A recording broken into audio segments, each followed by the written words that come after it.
Hello everyone, welcome back to my YouTube channel, and this is my first video that I'm filming after crossing my 1000 subscribers. Thank you so much for your love, and in today's video we are going to talk about how do you regain your lost confidence. Yes, confidence is a very important characteristic for a human being to be successful, but it is not the prerequisite, okay?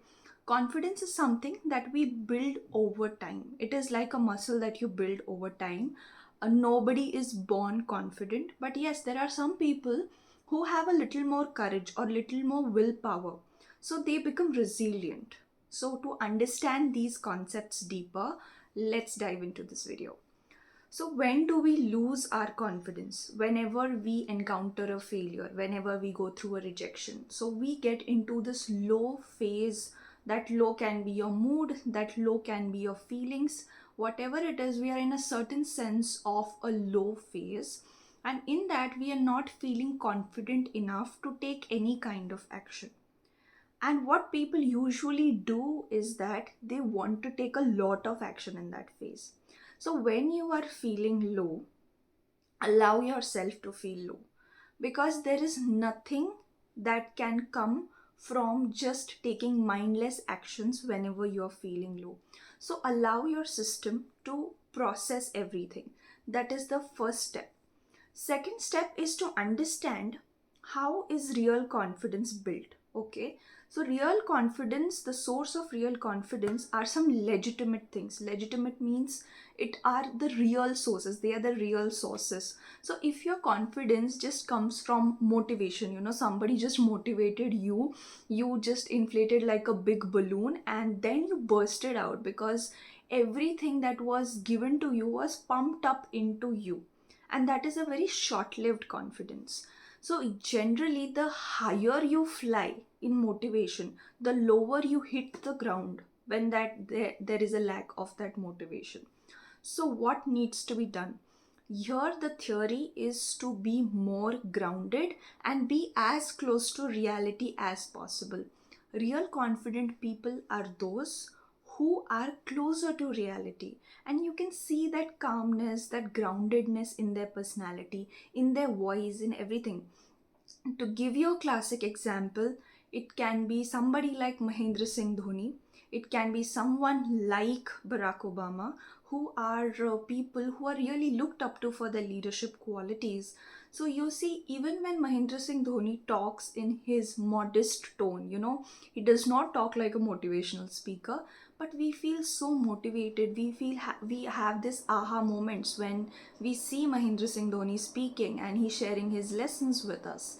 So that is a portrayal of real confidence. But ऐसा confidence आता कहाँ से? Where do you get this confidence from? This confidence comes from taking small actions and keeping the promises that you're making to yourself.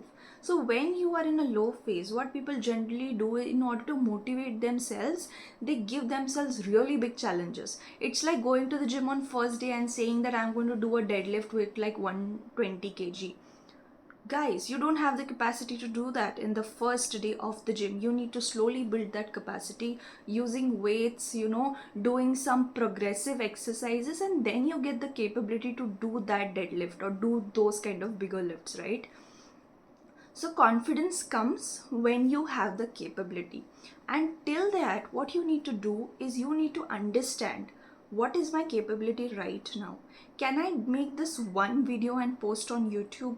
Can I take the smallest action? Like, can I solve just 10 questions for this competitive exam? Can I just clean one area of my room and do that? So bigger challenges will overwhelm you more. You will feel I'm not good enough to do that, and you'll end up feeling underconfident again. So instead of that, make yourself a very small and a realistic promise, and keep the promise that you are making to yourself. Okay, a person feels lack of trust in themselves because they do not see themselves keeping the promises that they are making. So today, sit down. First is write down that one area of life that you really want to work on. It can be your health, it can be your business, it can be your career. Then you write down the smallest action that you are going to do, and when you complete that action, appreciate yourself for doing that action. If you are able to use this cycle again and again of small actions compounding to your capability, you are automatically going to be confident. And the kind of confidence that you get, you will not lose it no matter what happens. You might feel low here and there could be some low phases in your life, but you'll become very resilient to bounce back after processing the emotions that come with the low phase. So we need to understand low phases are not bad, feeling underconfident is not bad. What we need to understand is, how do I process these emotions in the low phase? How do I build the capability of where I want to go? And when I build the capability, confidence has to come. Like, there is no way where the confidence will go. So this was the way you build real confidence that nobody can take away from you. And if you have any questions, let me know in the comments. And if you're struggling with trusting yourself, believing in yourself, you want to feel confident and start a new life, you can book a life coaching call with me. You'll find the link in the description box, and let's figure that out together.